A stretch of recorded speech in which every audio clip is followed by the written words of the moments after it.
बिस्मिल्लाहिर्रहमानिर्रहीम। अस्सलाम वालेकुम नाज़रीन, मेरा नाम नादिर खान है और मेरे चैनल में खुश आमदीद। मैं गुज़श्ता 25 साल से शुगर का मरीज़ हूँ।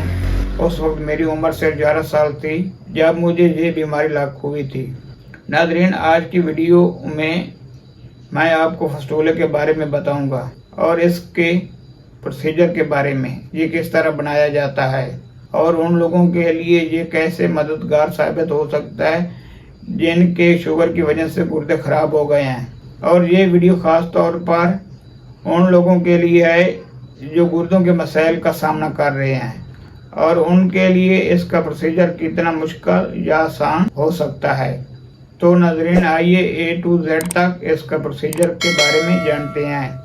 वीडियो को आगे बढ़ाने से पहले चैनल को सब्सक्राइब करें, वीडियो को लाइक और शेयर करें, बेल आइकन को ज़रूर दबाएं ताकि आपको मेरी कहानी और शुगर की पेचीदगी के बारे में पता चल सके और मेरी हर वीडियो का नोटिफिकेशन आपको बार बार मिल सके। अगर आप चैनल पर पहली बार आए हैं तो मेरी पुरानी वीडियो लाजमी देखें। उसमें शुगर ने किस तरह मुझ पर हमले किए हैं, मेरी टांगों पर हमला, मेरे आंखों पर हमला और मेरे गुर्दे फेल होने तक। तो चलिए मैं आपको फस्तूले के बारे में बताता हूँ। नाज़रीन, जिन मरीजों के गुर्दे फेल हो चुके होते हैं उनको या ट्रांसप्लांट कराना पड़ता है या डायलिसिस कराना पड़ता है। जो मरीज साहब हैसियत होते हैं वो ट्रांसप्लांट करा लेते हैं और जो ये काम नहीं कर सकते वो डायलिसिस कराते रहते हैं सारी ज़िंदगी, जब तक उनकी ज़िंदगी है। डायलिसिस कराने के लिए सबसे पहले मरीज को फस्तूला बनवाना ज़रूरी होता है। अगर किसी मरीज का पहले से फस्तूला नहीं बना होता, उनको इमरजेंसी में डायलिसिस कराने की ज़रूरत पड़ गई है तो उनको गर्दन के साथ एक नलकी डाली जाती है, जो कि ये बहुत मुश्किल अमल है। ये नलकी यहाँ इस जगह पर डाली जाती है। इस नलकी के इस्तेमाल के बाद मरीज अपनी गर्दन सही तरीके से सीधी नहीं कर सकता, ना ही आराम से सो सकता है। इसलिए डायलिसिस के मरीजों के लिए ज़रूरी है फस्तूला बनवाना। नाज़रीन, फस्तूला किस तरह बनाया जाता है? मरीज के बाजू पर दो शरियानों को आपस में जोड़ा जाता है ताकि खून तेजी से मशीन में दाखिल हो सके और फिर साफ होकर मरीज की शरियान में खून वापस आ सके। ये अमल फस्तूला कहलाता है और ये डायलिसिस कराने के लिए इंतहाई ज़रूरी होता है।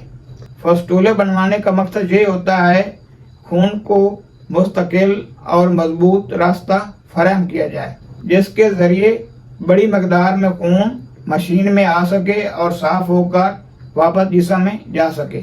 सर्जरी के दौरान मरीज को कोई तकलीफ महसूस नहीं होती, क्योंकि बाजू के जिस हिस्से पर चीरा दिया जाता है उस जगह को सुन्न किया जाता है और मरीज मुकम्मल तौर पर होशियार रहता है और ना ही उसे बेहोश किया जाता है। और इस अमल में तकरीबन 1 घंटा लगता है और सर्जरी के बाद मरीज को पट्टी बांधकर घर वापस भेज दिया जाता है और हिदायत दी जाती है बाजू की हिफाजत करें ताकि फस्तूला सही तरह से बन सके। फस्तूले को मुकम्मल ठीक होने में तकरीबन 40 से 60 दिन लगते हैं, तब ये काबिल होता है डायलिसिस कराने के लिए। इस दौरान मरीज को हिदायत दी जाती है बाजू की वर्जिश करें। उस दौरान मरीज को एक ख़ास स्प्रिंग दिया जाता है जिससे उसने वर्जिश करनी होती है। ये डॉक्टर ने स्प्रिंग दिया था, इस तरह इसकी वर्जिश करनी होती है। मैं ये करता रहा हूँ। वर्जिश करने का मकसद ये होता है शरियान में खून का बहाव बरकरार रहे और फस्तूला अच्छी तरह से काम कर सके।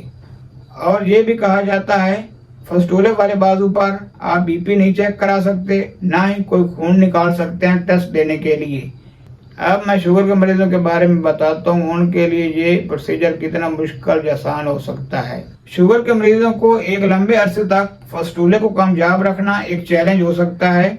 उसकी वजह ये है भाई, शुगर की बीमारी से शरियाना बिल्कुल कमज़ोर हो जाती हैं और तंग हो जाती हैं, साथ साथ खून का बहाव भी कम हो जाता है।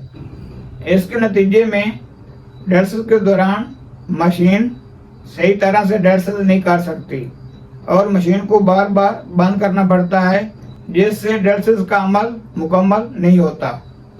इस सूरत हाल में मरीज बेचारों को दोबारा फस्तूला बनवाना पड़ता है, कभी एक जगह पर कभी दूसरी जगह पर, میرا پہلے یہاں بنا ہوا تھا، یہ صحیح طرح سے نہیں چلتا تھا، یہ سب مشکلات میرے ساتھ ہو چکی ہیں۔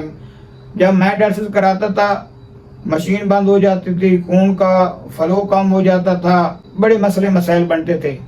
ناظرین ایک بات اور میں بتاؤں، اگر آپ کے گردے شوگر کی وجہ سے فیل ہو چکے ہیں تو ڈاکٹر نے آپ کو فسٹولے بنوانے کا کہا ہے۔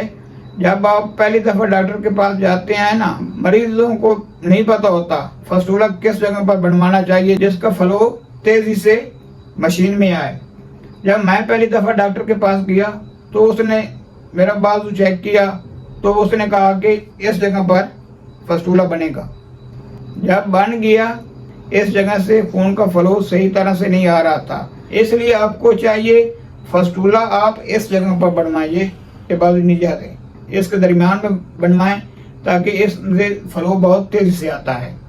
ناظرین نیکسٹ ویڈیو میں آپ کو ٹرانسپلانٹ کے بارے میں بتاؤں گا، اس کا کیا پروسیجر ہے۔ آخر میں اللہ پاک سے دعا کرتا ہوں ہم سب کو صحت کاملہ عطا فرمائے، اپنی نعمتوں کی قدر کرنے کی توفیق عطا فرمائے۔